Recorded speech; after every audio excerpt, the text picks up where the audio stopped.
کہتے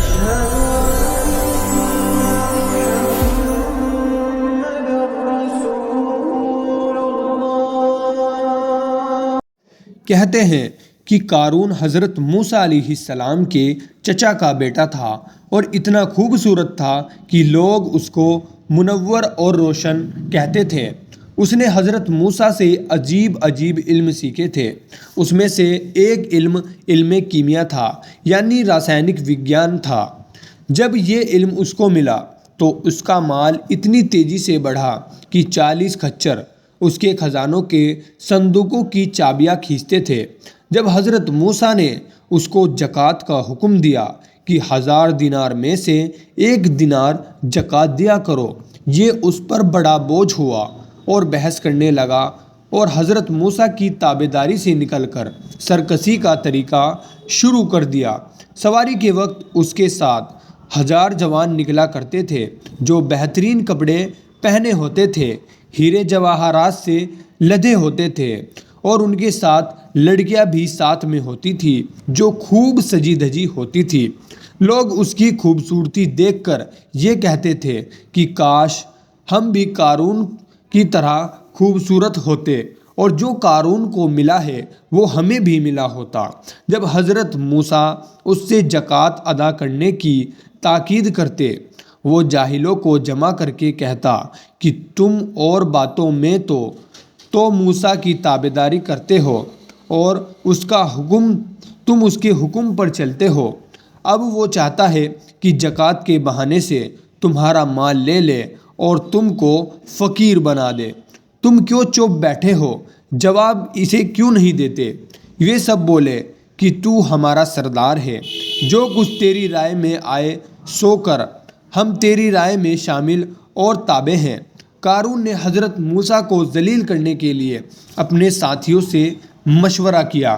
آخرکار ایک بدکار عورت کو تلاش کیا اور سونے جواہر کی ایک تھال دے دی۔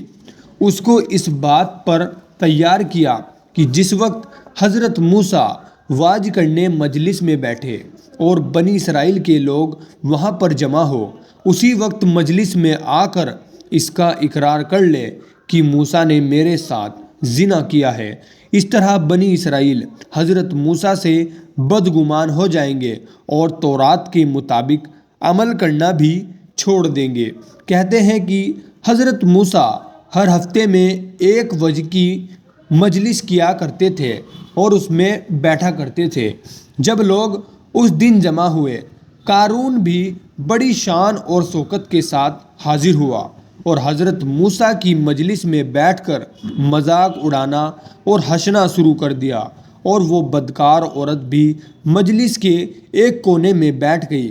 جب مجلس گرم ہوئی اور حضرت موسیٰ کے سینوں میں بھید کا دریا جوش مارنے لگا تو وہ عورت اٹھی اور چاہا کہ قارون کے سکھانے کے مطابق ان پر الزام لگائے اور حضرت موسیٰ کے دامن کو تہمت سے داغدار کر دے۔ تو اللہ نے، جو دلوں کا پھیرنے والا ہے، اس نے اس کی زبان کو پھیر دیا۔ وہ بلند آواز سے بولی، اے بنی اسرائیل، قارون حضرت موسیٰ کا دشمن ہے اور مجھ کو اپنے گھر لے گیا، پھر زر و جواہر کا ایک تھال مجھے دیا اور کہا کہ بھری مجلس میں حضرت موسیٰ پر بہتان لگا کر اپنے ساتھ موسیٰ کے زنا کی گواہی دے۔ میں اب گواہی دیتی ہوں کہ حضرت موسیٰ علیہ السلام اللہ کے سچے پیغمبر ہے اور سچے نبی ہے، اور میں نے جو برائیاں کی تھی میں ان سب سے توبہ کرتی ہوں، خدا مجھے معاف کرے۔ پھر اس نے کلمہ پڑھ لیا، اشہد ان لا الہ و اشہد ان موسیٰ کلیم اللہ، یعنی میں گواہی دیتی ہوں کہ اللہ کے علاوہ کوئی معبود نہیں ہے، اور میں گواہی دیتی ہوں کہ حضرت موسیٰ علیہ السلام اللہ کے کلیم ہیں، یعنی اللہ سے بات کرنے والے ہیں۔ نبی نے حیران ہو کر قارون کو ملامت کرنا شروع کیا۔ پھر موسیٰ کے غضب کا سمندر جوش میں آ گیا۔ اسی وقت منبر سے اترے، مٹی پر سر رکھ کر اللہ سے عرض کیا کہ اے خدا، تیرے دشمن نے مجھے تکلیف دینے کا ارادہ کیا تھا اور چاہا تھا کہ مجھے رسوا کرے۔ اگر میں تیرا رسول ہوں تو ان پر اپنا غضب نازل کر اور مجھ کو اس پر مسلط کر دے۔ فوراً حضرت جبرائیل علیہ السلام نازل ہوئے اور فرمایا، اے موسیٰ، سر کو اٹھاؤ، اللہ تعالیٰ نے تمہاری دعا قبول کر لی اور زمین کو تمہارے حق میں کیا، جیسے چاہو ویسے کرو۔ حضرت موسیٰ علیہ السلام نے سر اٹھایا اور فرمایا، اے بنی اسرائیل، جیسے مجھ کو اللہ تعالیٰ نے فرعون پر مسلط کر کے کامیابی دی تھی، ویسے ہی اب مجھ کو قارون پر مسلط کر دیا ہے۔ جو کوئی اس کی پیروی کرنا چاہے وہ اس کے ساتھ رہے، اور جو کوئی میرا فرما بردار ہے اس سے دور ہو جائے۔ سب بنی اسرائیل نے حضرت موسیٰ علیہ السلام کا ساتھ دینے کا وعدہ کیا اور قارون سے اپنی بیزاری کی، مگر 2 آدمی ایسے تھے جو قارون کے قریبی ساتھیوں میں تھے، انہوں نے قارون کا ساتھ دینا کیا۔ پھر حضرت موسیٰ علیہ السلام نے فرمایا کہ اے زمین، لے اس کو۔ زمین کے ٹخنوں تک قارون کو پکڑا۔ وہ بیوقوف مذاق سمجھتے ہوئے بولا، اے موسیٰ، یہ کیا جادو ہے؟ پھر جب حضرت موسیٰ علیہ السلام نے زمین کو حکم دیا تو زمین نے اسے گھٹنوں تک دھسا دیا۔ اب تو قارون بہت ڈر گیا، گڑ گڑا کر پناہ مانگی، لیکن اب کیا ہو سکتا تھا؟ کہتے ہیں کہ 70 بار حضرت موسیٰ نے زمین کو حکم دیا اور ہر بار وہ گڑ گڑا کر پناہ مانگتا رہا۔ حضرت موسیٰ نے ذرا بھی اس پر دھیان نہ دیا۔ آخرکار قارون بالکل زمین میں دھس گیا۔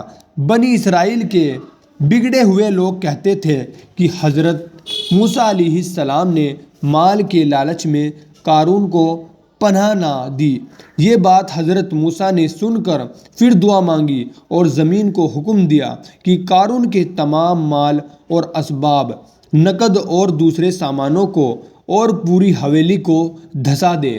اس کا پورا مال زمین میں دھس گیا اور اس کا جو گھر تھا وہ بھی زمین میں دھس گیا۔ چنانچہ ایسا ہی ہوا، اور قارون اپنے تمام سامانوں کے ساتھ دھس کر پوری دنیا کے لیے ایک کھلا سبق بن گیا۔